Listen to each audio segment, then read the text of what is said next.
Bonjour à tous. Je suis Mohamed Abba Ousmane, enseignant-chercheur à l'Université de Maroua et par ailleurs directeur adjoint au Musée national du Cameroun. Ma contribution porte sur les échanges culturels transfrontaliers dans la vallée du Logon, une autre analyse de la perception des frontières.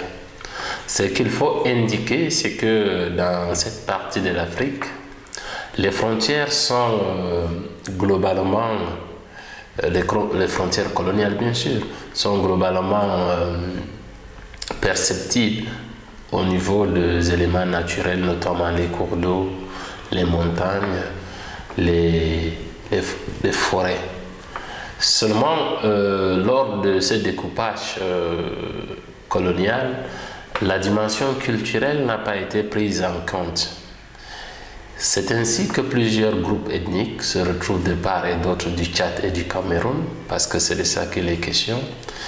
Et à partir de 1990, on se rend compte qu'il y a un regain de remise en cause de cette frontière héritée de la colonisation.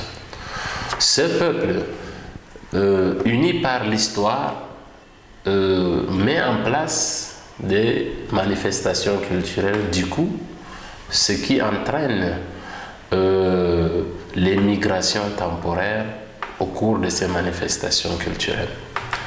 Dans le cadre de cette réflexion, nous avons fait cette analyse sur la base des 4 groupes ethniques. Il s'agit des Moussé, de Massa, des Mousgoum et des Kotoko. Dans le cadre de cette réflexion, nous avons structuré notre travail sur 3 points essentiels. La première partie qui consiste à présenter, à faire l'historique de ces différents groupes ethniques et à indiquer les éléments majeurs de leur identité culturelle qui aujourd'hui constituent le leitmotiv de ce regroupement transfrontalier. Dans la seconde partie, nous avons fait l'historique de ces mouvements culturels, de ces messes culturelles qui se passent de part et d'autre de la frontière et pour certains groupes qu'on alterne chaque année, ces festivals, ces biennales, ces rencontres massives drainent des foules de part et d'autre de la frontière de ces 2 pays. En 1991, le groupe Kotoko de Gawi, lors de l'inauguration de son musée, a invité ses frères de l'autre côté de la frontière et la réponse massive a fait en sorte que le groupe du côté camerounais a relancé l'invitation autour de l'année 2000. Ensuite viendra l'association Mousgoum, l'association Massa, Togna Massana comme on a l'habitude de dire, et les Kodomash et les Mosé. Il s'agit des rencontres au cours desquelles l'on réfléchit sur la préservation, la conservation, la valorisation du patrimoine culturel de ce peuple et également de pencher sur des problèmes qui minent leur communauté. Finalement, ces rencontres sont devenues des rendez-vous qui permettent à ce peuple de réfléchir sur ce qu'ils ont de commun au-delà de ces frontières coloniales.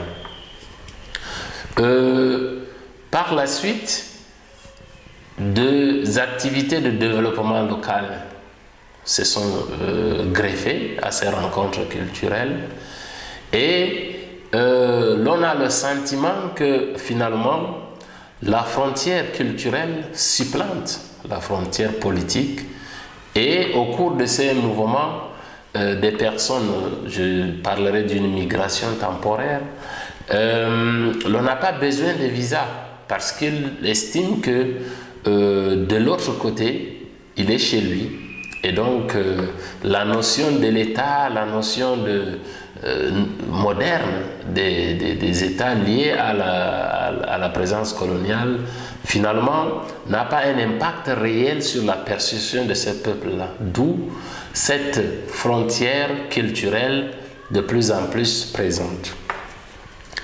À l'issue de ces activités au niveau de la vallée du Lagone, le père Tonino de la congrégation des Avériens décide de mettre en place un centre culturel et musée de la vallée du Lagone où les différents éléments culturels de ces peuples sont conservés. Ce centre culturel et musée a pour vocation de susciter des travaux de recherche sur ces différents groupes et de pouvoir consolider cet héritage culturel. Et puis, en 2016, il organise, en décembre 2015, il organise un colloque et regroupe tous les chercheurs qui s'intéressent aux différents groupes.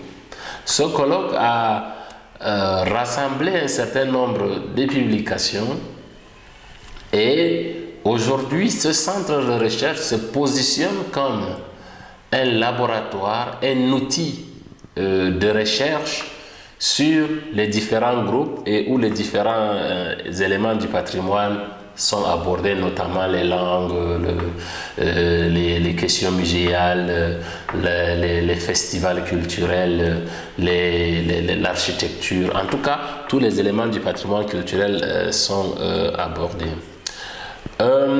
Cette situation nous permet de voir que les migrations ne sont pas seulement perçues dans ce qui fait aujourd'hui l'actualité, le départ des jeunes Africains vers le monde occidental. Et cette actualité nous permet pas de voir d'autres types de migrations qui, de notre point de vue, nous semblent intéressantes. Ces migrations par le bas qui ne suscitent pas de problèmes et qui permettent davantage de ce regroupement, davantage de partage, de résolution de conflits à la base. Au niveau de l'Afrique centrale, il s'agit véritablement de penser et de formaliser cette façon de faire pour encourager l'intégration sous-régionale. L'intégration sous-régionale pour que désormais les problèmes frontaliers ne soient pas l'apanage des chefs d'État, mais qu'ils soient pensés par le bas et donc l'on pourrait trouver des éléments importants pour résoudre ces questions.